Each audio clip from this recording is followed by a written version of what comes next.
Hi guys, we're back here again for a super lesson on the passive voice. So, in order to describe what the passive voice is, we must start from what the active voice is. So, the active voice shows what people or things do. So, mom cooks our food every day. So, this is what mom, who is a person, does every day. On the other hand, the passive voice shows what happens to people or things. So what happens to the food? The food is cooked. This is what happens to it by mom every day.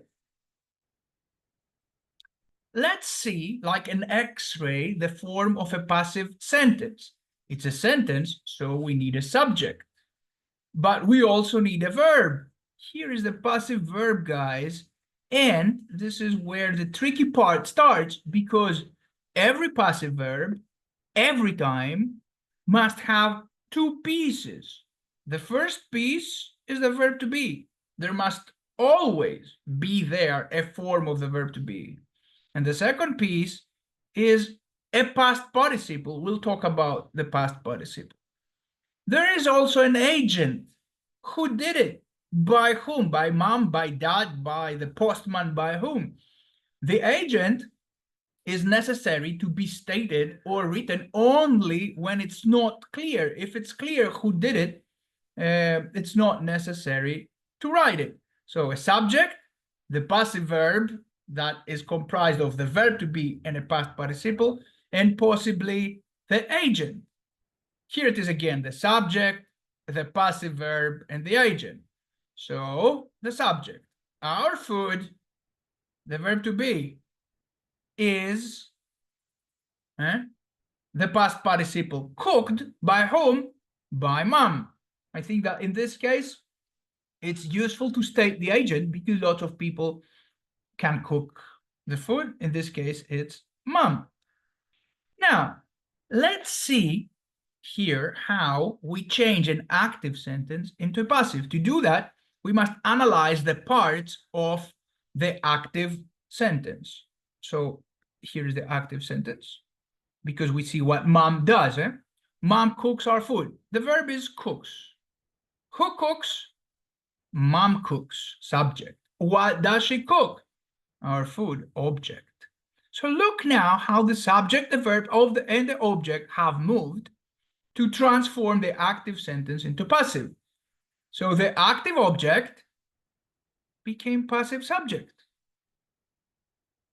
The active subject became agent by mom. And let's get to the verb that is the most challenging part.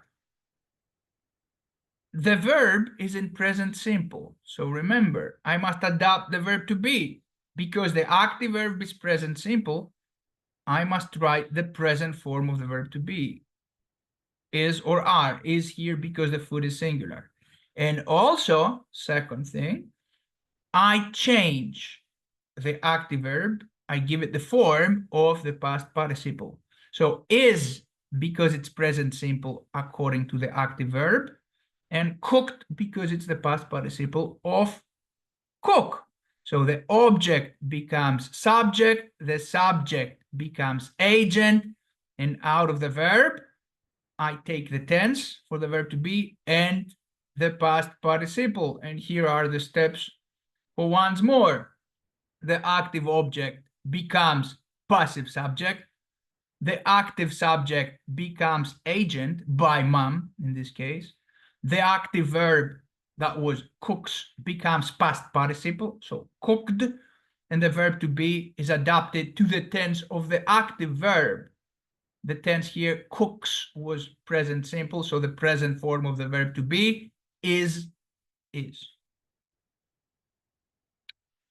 So let's see how we adapt the verb to be. In green, you can see the supposed active verb tense. So if my active verb is in present simple, I adapt the verb to be in the present form. Is. So the food is cooked by mom. If the active verb is in present continuous, I adapt the verb to be in present continuous. So the food is being cooked by mom now. If it's past simple, I adapt the verb to be in its past form. The food was cooked by mom yesterday. If it's past continuous, the food was being cooked. Present perfect, the food has been cooked. Has because it's singular. If it's past perfect, the food had been cooked. If it's future, the food will be cooked. If I have a modal, the food must be cooked, or may be cooked, or can be cooked by mom. So here I have some sentences, and I'll try to show you actively how to change them. I have to use this pen, which I have never managed to. No, I can write. So I'm going to write straightly here. Right. So let me see. There. I don't want that number 2. So our building is my verb. I always start from the verb. Is our building. Yeah? Who are building? The builders. Subject. What are they building? A bridge. Object.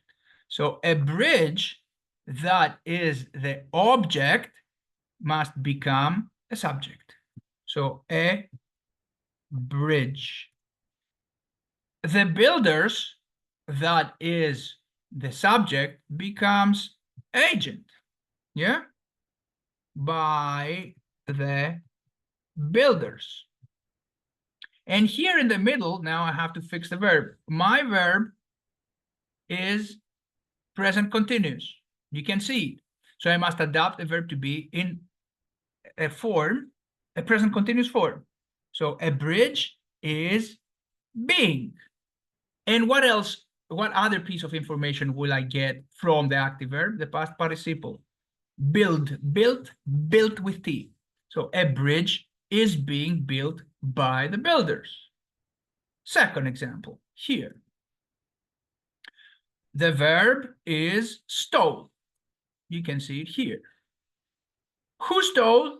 The thief stole, subject. What did they steal? The diamond, object.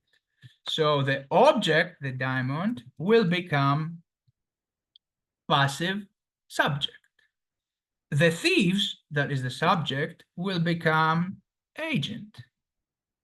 Right? And here in the middle, I have to adapt the passive verb. Stole is past simple. So I must adapt the verb to be in the past, its past simple form, was. And I'll also take from here, from the active verb, the past participle. Steal, stole, stolen. So the diamond was stolen by the thieves. And, okay, it's a mess. The last one. Must deliver is the verb.